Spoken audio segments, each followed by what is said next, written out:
Quando nós falamos sobre a presença, e hoje com essa temática da presença manifesta no nome de Jesus. E falar sobre nome é pensar sobre alguns significados. Atualmente nem todo mundo que coloca o nome em alguém, numa criança, se atém aos significados desse nome. Nem todos pegam e prestam atenção no que realmente aquele nome quer dizer. Porém, antigamente isso era muito diferente. Todos os nomes eles tinham e carregavam um significado. E o nome de Jesus, além de carregar um significado, ele carrega poder. Você crê nisso? Amém? A palavra do Senhor diz, no livro de Filipenses, fala que por isso também Deus o exaltou soberanamente, lhe deu um nome que é sobre todo nome, para que ao nome de Jesus se dobre todo o joelho dos que estão no céu e na terra e debaixo da terra, e toda língua confesse que Jesus Cristo é o Senhor, para a glória de Deus Pai. Então nós estamos vendo aqui em Jesus não só um nome, mas um nome superior a todos os nomes. E o significado desse nome, Jesus, ele deriva de Yeshua, que significa salvação. Muitos judeus questionam o uso de Jesus no lugar de Yeshua, mas no Novo Testamento, quando ele foi escrito em grego, os apóstolos utilizavam Jesus, que é o Jesus. Ou seja, não há razão para esse questionamento, porque Jesus foi assim escrito pelos próprios apóstolos. Esse nome tão poderoso, tão cheio de poder, infelizmente, a gente vê muitas pessoas que acham que o nome por si só já é tudo. As pessoas começam a criar uma mística de, mesmo sem ter comunhão nenhuma com o Senhor, de dizer assim: a pessoa nunca orou, nunca teve contato, mas em nome de Jesus isso vai dar certo. Mas em nome de Jesus isso vai acontecer. Mas a própria palavra testifica que não é assim. Porque nós vamos ver em certo momento da história, algumas pessoas alguns judeus querendo expulsar um demônio, e eles falam para o demônio, agora você imagina, eles chegando para o demônio dizendo: demônio, sai agora, em nome do Jesus a qual Paulo prega. Irmão, você lê a passagem, você fica até com pena, porque os demônios avançam nesses homens, batem neles e deixam eles nus, porque eles estão achando que é só falar o nome de Jesus e pronto. O nome de Jesus não é mágica. A palavra do Senhor vai dizer, Jesus vai dizer: aquele que crê em mim fará coisas maiores em meu nome. Ou seja, para que o nome de Jesus tenha poder professado na minha boca, eu preciso crer, eu preciso segui-lo, porque senão todo mundo faria. Eu queria que você abrisse a sua Bíblia no livro de Hebreus, o capítulo é 1.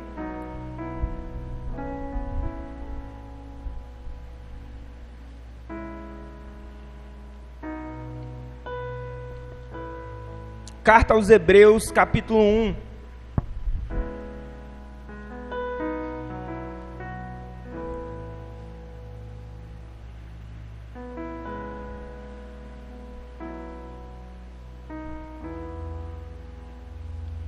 Assim diz a palavra do Senhor.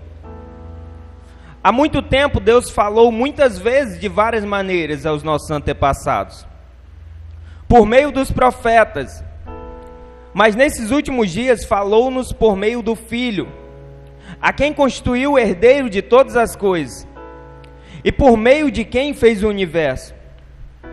O Filho é o resplendor da glória de Deus, e a expressão exata do seu ser, sustentando todas as coisas por sua palavra poderosa. Depois de ter realizado a purificação dos pecados, ele se assentou à direita da majestade nas alturas, tornando-se tão superior aos anjos quanto o nome que herdou é superior ao deles. Pois a qual dos anjos Deus alguma vez disse: tu és meu filho, eu hoje te gerei. E outra vez, eu serei seu pai, ele será meu filho.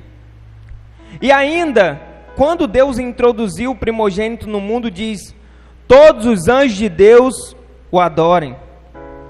Quanto aos anjos, ele diz: ele faz dos seus anjos ventos, dos seus servos, clarões relutantes. Mas a respeito do Filho diz: o teu trono, ó Deus, subsiste para todo sempre.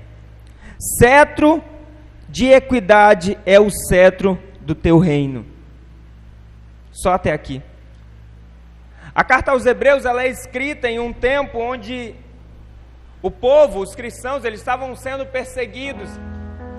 E a principal influência a eles era para que eles voltassem ao judaísmo, para que eles esquecessem tudo que estava sendo pregado a respeito de Cristo e voltassem às antigas práticas.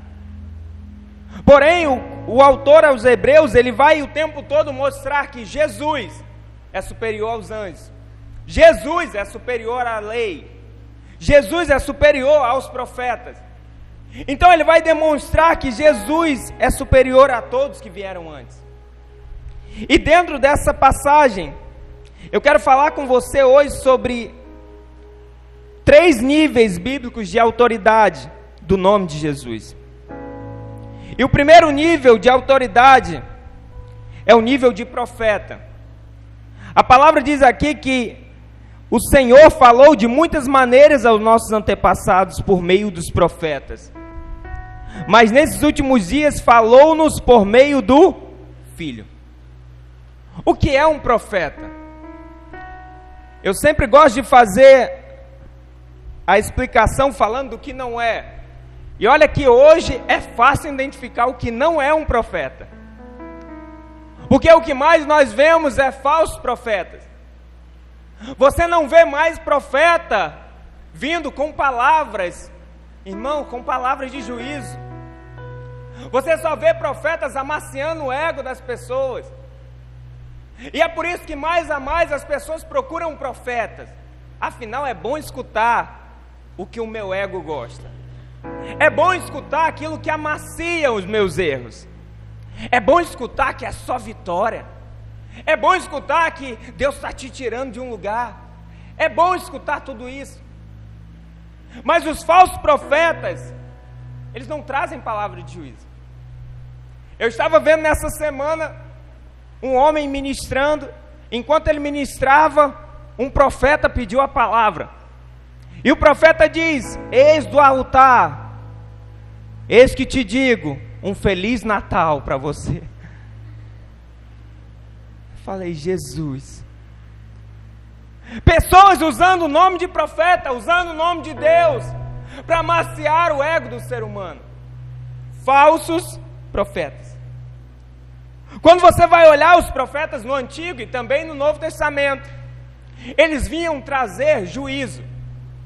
Eles vinham através da lei confrontar quando as pessoas estavam em erro. E também nós conseguimos olhar, e eles falam aqui, quando nós olhamos para algum desses profetas, a gente vê que as palavras que eles traziam não eram fáceis. Eu consigo olhar e ver Moisés dizendo para Faraó que vai ter a morte dos primogênitos. É uma palavra boa, irmão? A primeira palavra do profeta Elias é dizendo assim: a partir de agora não chove mais. Palavra de juízo. Isaías também vai falar a um rei, vai dizer que a enfermidade é para a morte. O profeta era tão temido que quando Deus dá a palavra a Samuel para ungir Davi, quando Samuel está indo, as autoridades já chegam e falam: a tua vinda aqui é de paz? Eles estão tremendo de medo, porque o profeta está vindo, eles estão com medo do juízo. Então os profetas, eles vinham trazer juízo.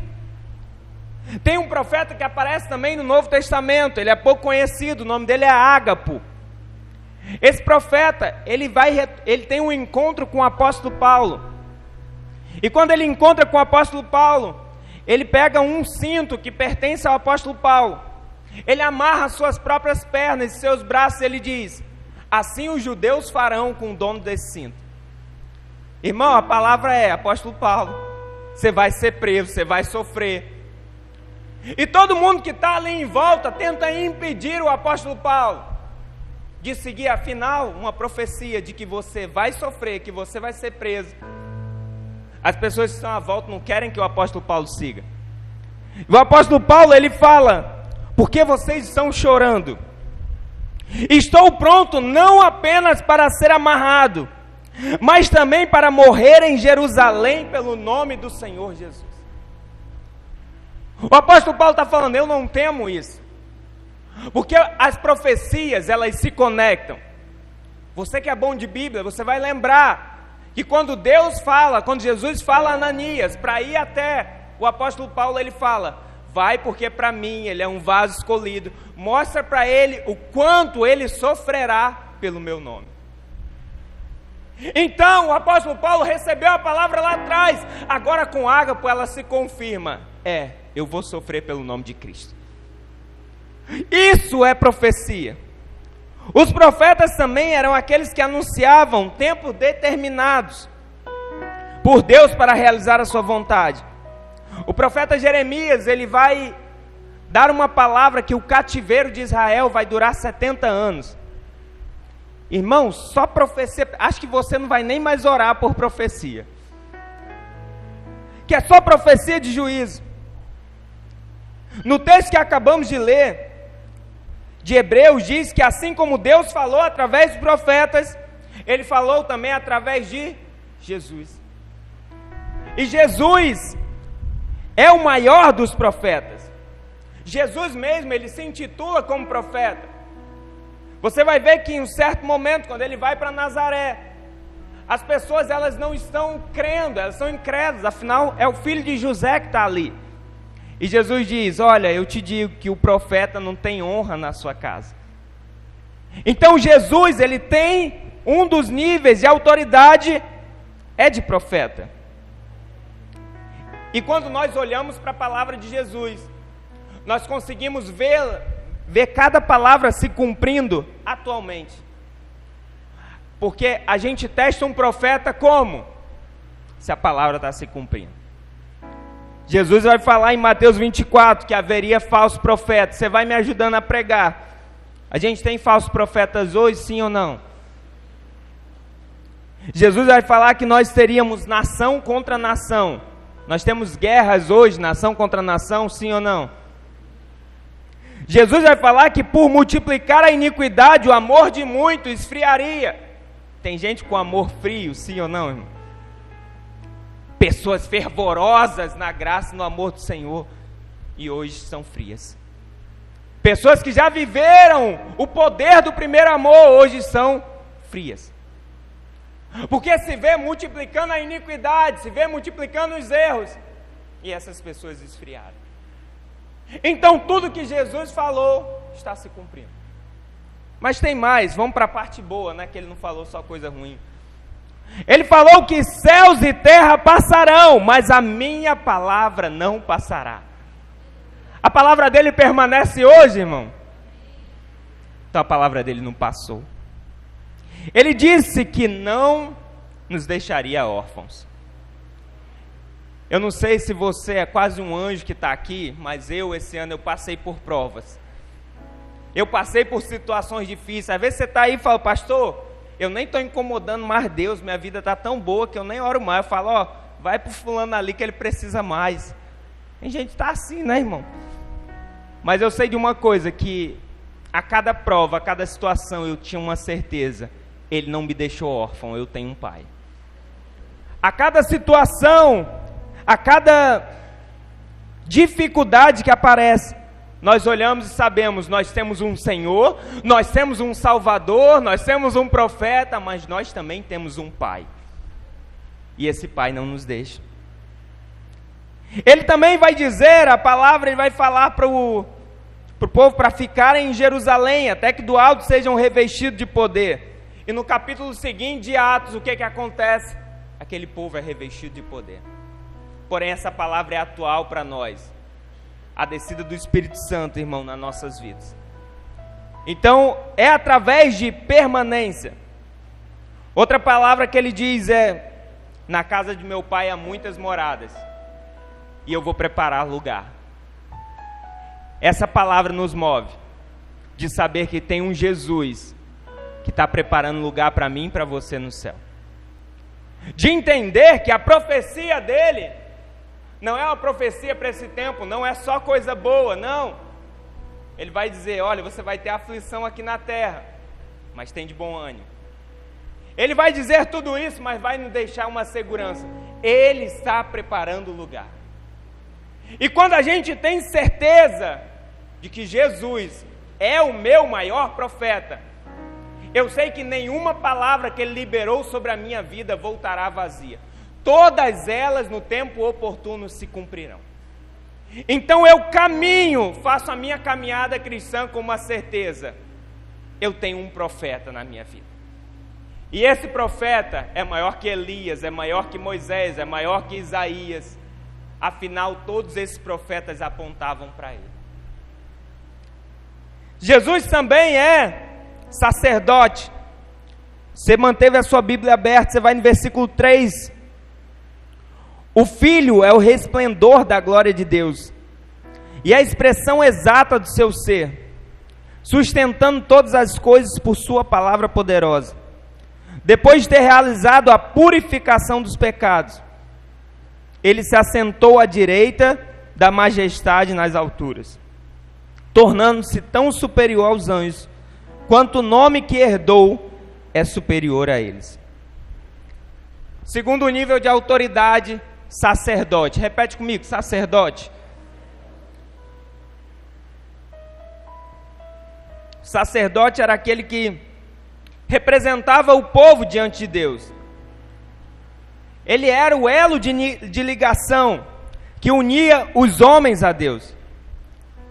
Então somente os sacerdotes podiam entrar na presença de Deus.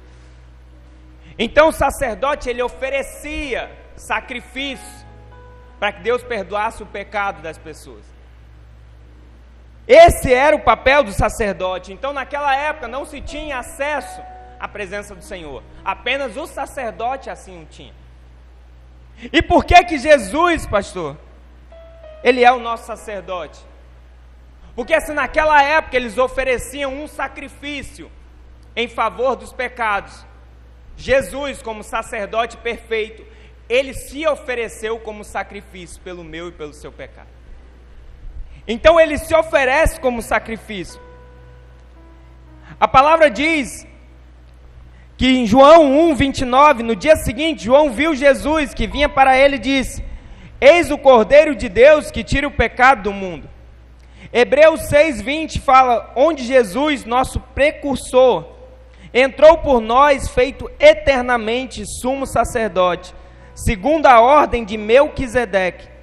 Jesus não somente é sacerdote, como também é o mais excelente dos sacerdotes.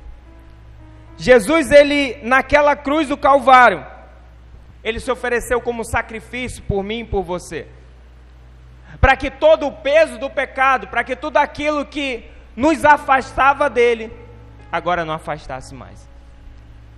Hoje nós selarmos aqui uma aliança com o Senhor, só é possível porque ele se entregou lá atrás. Só é possível porque ele, como sacerdote, ele se entregou. Então hoje, essa palavra do sacerdote de Jesus é para que você não ande mais com o peso da culpa, com o peso do jugo, de um passado, de algo que ele já pagou lá na cruz. Porque o inimigo, ele é muito sujo. E ele tenta o tempo todo trazer a memória. Se Deus fala para a gente trazer a memória que traz esperança, o inimigo fala, traz a memória o que te traz culpa. Traz a memória o que te traz julgo. Então tudo aquilo que aconteceu lá atrás, ele traz como acusação. E fala, agora você está na igreja, mas lembra do que você fazia lá atrás. Agora você está servindo ao Senhor, adorando, chora e tudo, se ajoelha. Mas você lembra do que você fez lá atrás. Mas a nossa palavra para o inimigo é: o meu Jesus já pagou o preço lá na cruz. Eu não carrego mais o peso do pecado, porque ele me libertou. O Salmo 23 vai dizer que o Senhor é meu pastor e nada me faltará. Em verdes pastos me faz descansar e para as águas tranquilas me guia em paz. Restaura-me o vigor e conduz-me nos caminhos da justiça, por amor do teu nome. Ainda que eu ande pelo vale da sombra da morte, não temerei mal algum, pois Deus está comigo. Tu preparas um banquete para mim na presença dos meus inimigos e me honrará, ungindo a minha cabeça com óleo e fazendo transbordar o meu cálice. A felicidade e a misericórdia do Senhor certamente me acompanharão por todos os dias da minha vida. E habitarei na casa do Senhor todos os dias sem fim. Nós vimos a presença manifesta do Senhor através dele como profeta e como sacerdote. Mas a autoridade do nome dele também é manifesta pela autoridade de ser rei. E eu queria que você olhasse agora para o versículo 5. O versículo 5 diz assim: pois qual dos anjos de Deus alguma vez disse, tu és meu filho, eu hoje te gerei. E outra vez eu serei seu pai, ele será meu filho. E ainda quando Deus introduz o primogênito no mundo, diz, todos os anjos de Deus o adorem. Quanto aos anjos, ele diz, ele faz dos seus anjos vento, e dos seus servos clarões reluzentes. Mas a respeito do Filho diz, o teu trono, ó Deus, subsiste para todo sempre. Cetro de equidade é o cetro do teu reino. Naquela época o rei era uma autoridade máxima. Diferente do que nós vivemos hoje, numa república que a gente vota para que uma pessoa seja eleita e governe pelo país. Os reinos, eles vinham, o rei vinha de geração em geração. E o rei, ele tinha todo o poder e todo o governo, toda a autoridade sobre uma nação. A atitude do rei, principalmente em relação a seguir ou não o caminho do Senhor, ia influenciar e impactar na vida de quem vivia naqueles lugares. Eu sempre cito o exemplo de 1ª e 2ª Reis, quando você vai ver a história de cada rei.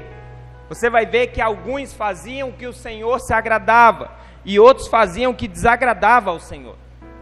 O fato é, cada rei que esteve no trono, o seu tempo de reinado era passageiro. Por quê? Porque todos morreriam em algum momento. E algum filho ou neto, alguém assumiria o governo. Todos os reinos são passageiros, mas quando a gente olha para o reino de Jesus, a gente está olhando para um reino eterno. Para um Jesus que continua no trono. E onde as profecias apontavam para o governo dele. Já foi lido aqui nessa noite, mas eu vou ler novamente, Isaías 9, 6 e 7, que diz: um menino nos nasceu, um filho nos foi concedido, e o governo está sobre os seus ombros, ele será chamado Conselheiro, Maravilhoso, Deus Todo-Poderoso, Pai Eterno, Príncipe da Paz. Ele será descendente do rei Davi. O seu poder como rei se multiplicará sobremaneira, e haverá plena paz em todo o seu reino. As bases do seu governo serão a verdade e a justiça, desde agora e para sempre. O zelo de Yahvé, o Senhor dos Exércitos, fará com que tudo se realize. Nós temos um rei eterno. Eu lembro da passagem do profeta Isaías, quando ele tem a visão de Jesus. A palavra diz que no ano em que morreu o rei Urias. E quando a gente olha essa passagem, a gente vai ver que esse rei, ele começou sua vida fazendo algumas coisas que agradavam a Deus. Mas ele terminou a sua vida fazendo tudo que desagradava ao Senhor. Mas o fato é que naquele momento, a nação, ela olhava para aquele rei como aquele responsável pela prosperidade, aquele que foi o responsável por tudo que aconteceu de bom no reino. Então, no momento da morte daquele rei, a nação ela está triste, a nação está desesperançosa. E quando o profeta Isaías tem a visão de um Jesus glorificado, ele tem a visão do trono, é Deus falando naquele momento: os reis podem passar, Os governos podem passar, mas eu, Senhor Jesus, continuo no governo da eternidade. Eu, Senhor Jesus, continuo no governo de tudo. Nós passamos recentemente por uma eleição. Eu não sei se o seu candidato ganhou ou perdeu, mas o fato é, independente de qual candidato ganhou, eu sei que Jesus continua no governo do universo. Eu sei que Jesus continua no governo da minha vida. Agora, eu vou causar uma confusão aqui entre os regimes de governo. Porque eu te falei que um reinado, uma monarquia, não é escolhida por nós. E realmente não é, ela é sucessão. Na república a gente escolhe, na monarquia não. Só que quando a gente fala do reino de Deus, você tem uma escolha. Você tem uma escolha hoje de dizer: Senhor, eu quero o Senhor como rei da minha vida. Eu quero o Senhor como governante da minha história. Porque muitas das vezes a gente tem entregado partes, mas não tem entregado tudo. A gente tem entregado setores, mas não tem entregado tudo. E a palavra do Senhor, esse que é Rei dos Reis, Senhor dos Senhores, para você: entrega o seu tudo nessa noite. Nada é seu, entrega tudo. Fala: pastor, mas essa parte aqui da minha vida, eu consigo cuidar tão bem, pastor. Eu consigo gerir tão bem. A sua gestão não é melhor que a dele. A sua organização não é o melhor que a dele. Então nessa noite, o Rei dos Reis, Senhor dos Senhores, Ele quer assumir o controle da tua vida. Porque muitas das vezes você está sobre a vontade dele, mas está sobre a vontade permissiva. Você tem desobedecido tanto que ele permite que você desobedeça. Ele permite que você quebre a cara. Mas não é a vontade soberana dele. Porque a vontade dele é boa, perfeita e agradável. E esse Rei dos Reis, Senhor dos Senhores, está aqui nessa noite. Todos os reis, eles passavam por desafios em relação a guerras, em relação a conflitos, seja ele por terra ou por outros motivos. O fato é que todos os reis, eles tinham o risco de perder ou ganhar batalha. Agora você imagina que nós estamos num reinado de um rei que nunca perde uma batalha. De um rei que, ao invés de que o exército esteja pelejando sozinho, ele fala: eu estarei com vocês, eu pelejarei com vocês. A palavra diz em 2 Crônicas 20:15, assim diz o Senhor: não tem mais, nem vos assustei por causa dessa grande multidão que se dirige contra vós, porquanto essa luta não é vossa, mas é de Deus. Então Deus está falando para aquele povo naquele momento: a luta de vocês é a minha luta, a batalha de vocês é a minha batalha. Então a gente consegue ver através da autoridade do nome de Jesus. Jesus sim, é profeta, mas maior que todos os profetas. Jesus sim, é sacerdote, mas maior que todos os sacerdotes. Jesus sim, é rei, mas ele é Rei dos Reis, Senhor dos Senhores. E eu sei que quando a gente prega assim sobre Jesus, às vezes você começa a pensar: mas pastor, tem religiões que para ele Jesus não é nada. Se você perguntar para o ateu quem é Jesus, ele talvez vai até rir de você. Fala: Jesus, para mim é só mais um nome, só mais uma pessoa que viveu na história. Se você perguntar, talvez, e for para uma parcela dos adventistas, eles vão dizer que Jesus é o arcanjo Miguel. Para uma parcela e para uma parte dos TJs, ele vai dizer que Jesus é um Deus menor. Os mormons vão dizer que Jesus e Lucifer são irmãos. Olha a heresia. E você fala: pastor, diante disso, o que é que eu faço? Você volta para o primeiro versículo que nós lemos.